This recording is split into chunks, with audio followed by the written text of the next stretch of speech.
Saya Andi. Akhiri Bapak. Oh ya, Michael Sinaga, jurnalis. Rismo. Andi. Michael. Halo, saya Dokter Tifa. Ya. Saya Dokter Andi. Siapa? Dokter Andi Dokter. Aksan. Lupa lah.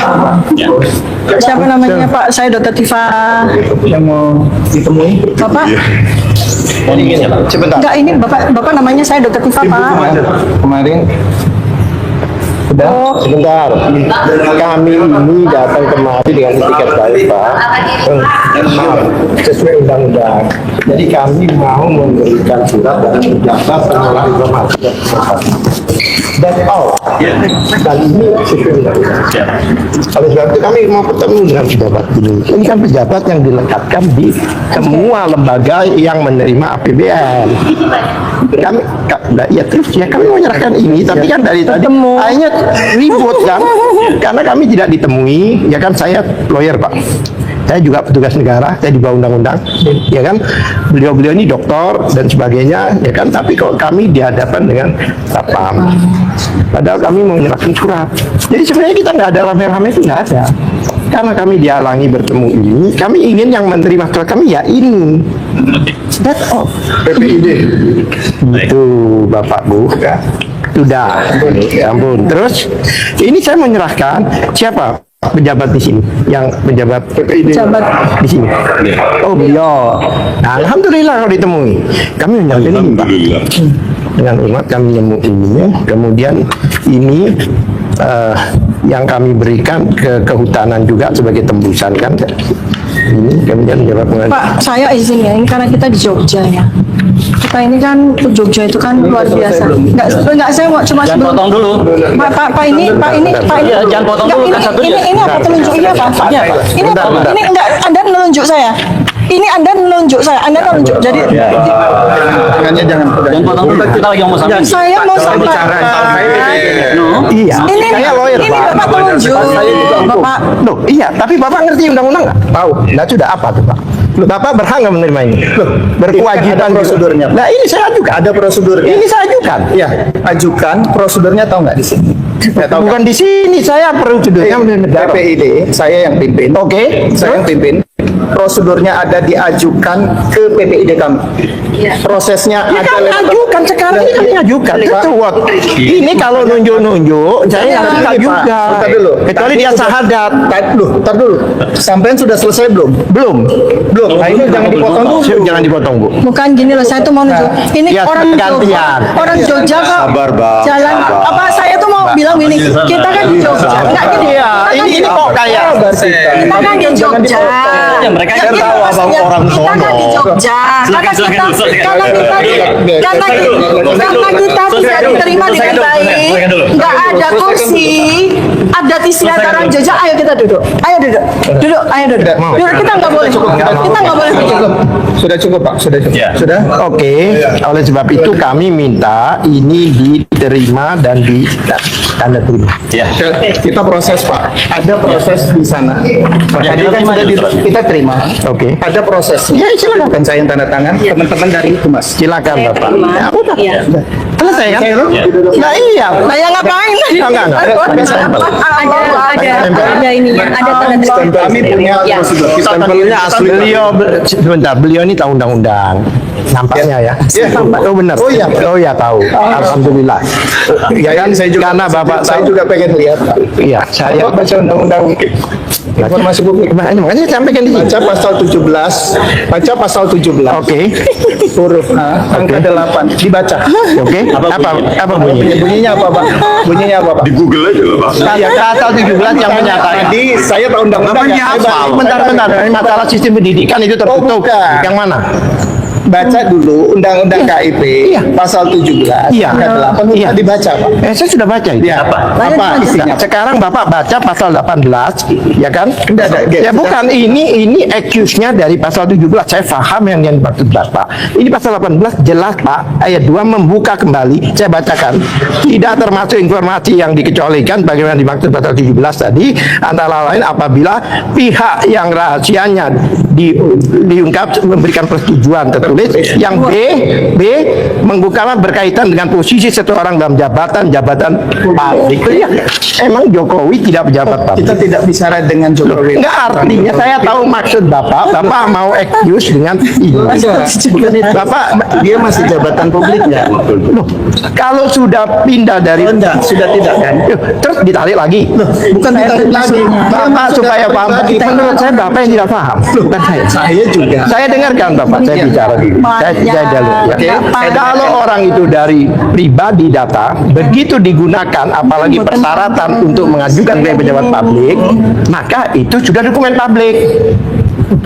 Kasihan Berarti Bapak. saya balik Pak. Saya balik sekarang. Balik apa? Saya balik. Iya. Data Bapak, saya datang ke Universitas Bapak. Oke. Saya yang tidak punya hubungan apapun dengan Bapak. Iya. Bisa tiba-tiba minta seluruh Teman-teman, kembali lagi bersama saya di channel ini. Teman-teman, mari kita membacakan komentar dari para netizen. Di sini dikatakan, kalau benar Jokowi lulusan FAK Kehutanan UGM, cukup tunjukkan SK ya, yudisium, skripsi lab, KKN dan lain-lain. Tidak perlu debat UGM di pahlawan kejujuran yang berhasil menghentikan perdebatan. Nah, namun di sini semoga perjuangan kebenaran dan keadilan Bu Dertiva CS sehat selalu, dimudahkan, dilancarkan dan dilindungi Tuhan ya atas perjuangan demi mengungkapkan kebenaran. Nah, pihak UGM betul-betul merendahkan diri, mereka seakan bukan tempat akademisi.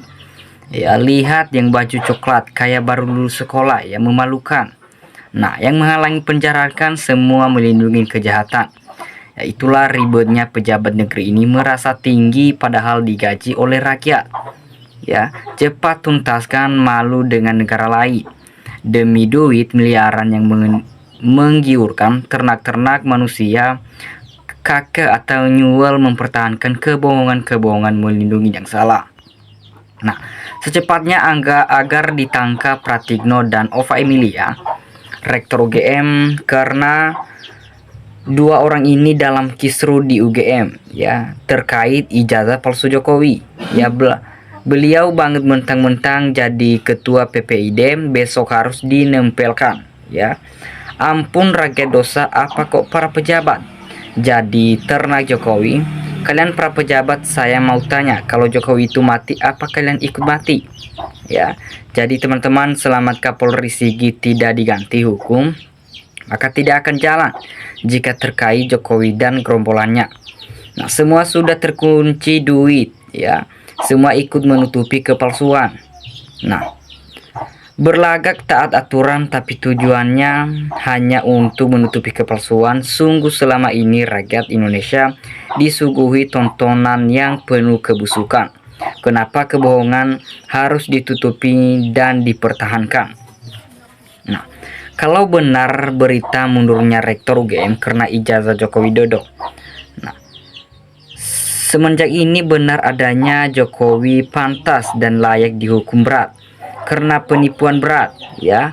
Kasihan mahasiswa UGM, bisa-bisa calon mahasiswa malu, jangan mau daftar masuk UGM. Nah, tolong semua civitas akademik UGM luruskan pejabat kalian, gak benar nih ya. Layak Rektor Universitas Gajah duduk dipecat saja, ganti masih banyak orang yang cerdas, jujur, pintar, kerja keras untuk UGM. Ya, akhirnya Ova Emilia ada kebenaran melindungi ijazah palsu Jokowi dan Pratikno. Nah, tangkap semua pejabat di UGM yang mencoba untuk menutupi kepalsuan ijazah Jokowi. Ya, jalan dulu proses hukumnya. Bara boleh mundur, akui dulu, nyatakan dulu bahwa UGM tidak pernah mengeluarkan ijazah Jokowi. Nah, sebenarnya gimana sih, apa ijazah itu nggak jelas? Identitasnya asli apa palsu? Kok UGM merahasiakan? Ya, yang saya heran pejabat kok mau jadi penjilat. Harusnya dibayar rakyat kerja dengan adil untuk rakyat, menjadi pada orang yang diduga salah. Nah, semakin berlari-larinya kasus ijazah palsu Jokowi, mau tidak mau mencoreng muka pemerintah yang terkesan lemah tidak mampu menyelesaikan masalah ini. Nah, diduga semua instansi sudah diintervensi atau diancam ditekan oleh tokoh kuat. Nah, cepat panggil aja diperiksa nanti daripada rakyat yang bertindak itu. Rakyat Solo sudah dengan keluarganya ini ya. Yang penting KPK harus gerak cepat usut tuntas kasus korupsi ya. Memang harus dimusnahkan orang-orang seperti ini melindungi ijazah palsu ya. Jadi teman-teman, padahal mereka orang berpendidikan ya, tapi mereka sering membela kebohongan. Nah, semuanya yang membela ijazah Jokowi harus diadili. Semua UGM harus bertanggung jawaban. Semuanya harus dipidana, termasuk pengacaranya. Ya, gara-gara satu orang mendadak, banyak pejabat tergagap-gagap menghadapi orang-orang yang ingin mengungkapkan keaslian ijazah seorang yang diduga palsu ya. Maju terus para pahlawan membongkar ijazah aspal ya. Jadi teman-teman, kasihan para mahasiswa dan alumni UGM yang benar-benar belajar menimba ilmu di UGM. Pamornya jauh dan rumah jauh. Jadi adili dan penjarakan presiden bekas Jokowi dan keluarganya, makzulkan Wapres Fufafa, Hal KKN dan Paman Usman. Nah, mundur harus ada tanggung jawabannya ya. Dari ocehan Rektor Ova Emilia sudah buat pengakuan bohong ya. Rakyat Indonesia yang sejati ialah mereka yang menegakkan kebenaran, bukan yang suka membela kemungkaran. Jika benar Anda cinta Indonesia, minta Jokowi tunjukkan ijazahnya dan diuji keasliannya secara independen. Jika tidak, Anda adalah rakyat Indonesia yang termuruk. Nah, kenapa UGM begitu bersikukuh tidak mau membuka dari untuk memberikan data kuliah ya Jokowi ini ke publik, padahal UGM lah yang paling bad kompeten untuk menyelesaikan carut marut kasus ijazah Joko Widodo. Nah, ini semakin UGM berkelit dengan segala alasannya, semakin publik curiga bahwa ijazah Jokowi memang palsu ya, padahal masalah ini sangat mudah dan simpel untuk diselesaikan ya. Jadi teman-teman, yang patut jadi rektor UGM adalah DR Tifa yang cerdas, jujur ya, dan mau menghilangkan yang tidak benar di negara Republik Indonesia ini ya, dan mau membela rakyat ya. Semoga Tuhan melindungi DR Tifa ini, dia tidak bohong terhadap masyarakat Republik Indonesia dan juga negara kita ini. Nah, teman-teman di sini ya, semoga jadikanlah Indonesia negeri yang aman, damai ya, tentram selamanya, adem ayam tentram, dijauhkan dari orang-orang pendengki yang bengis-bengis ini. Nah, harus dihukum, jangan hanya rakyat saja yang dihukum kalau salah. Jadi dihukum itu semua karena waktu menjabat Jokowi ya. Jadi yang mengkritik gantau punya banyak borok yang ditutupi. Ya, jadi teman-teman, kita sebagai rakyat Indonesia harus nyata dan jelas ya, alias cetu walon UGM menjadi bagian dari pihak Jokowi. Bagaimana teman-teman mahasiswa UGM menyikap ini ya, terima tamu dengan baik-baik, bertemu dengan baik-baik dimanapun, kepada siapapun, apa kepentingannya ya, kita menerima tamu dengan baik ya, sopan terhadap mereka. Mereka itu tamu, harus memberi salam yang benar ya. Jadi benarkah UGM bisa mengeluarkan ijazah tanpa menjalani penuh perkuliahan? Nah, UGM sangat baik namanya ya. Kalau bisa keluar ijazah palsu, kreditisasinya gimana? Nah, pegawainya jawabannya nggak mutu. Bedakan pejabat publik sama orang biasa yang bukan pejabat publik. Para ini ya, sangat banyak yang tersangkut membantu pemalsuan ijazahnya Jokowi, dari dosen, polisi, politisi, pengadili. Padahal kalau mereka ini nggak tersangkut ya, maka akan sangat singkat membuktikannya. Nah, para pejabat yang menutupi, melindungi kebohongan penipu, hati-hati hidupmu ya, tidak akan berkah ya. Sejatinya kamu mati walaupun tampak hidup. Nah, teman-teman, dimanapun kalian berada, kasih tanggapan kalian di dalam komentar. Terima kasih, salam NKRI harga mati.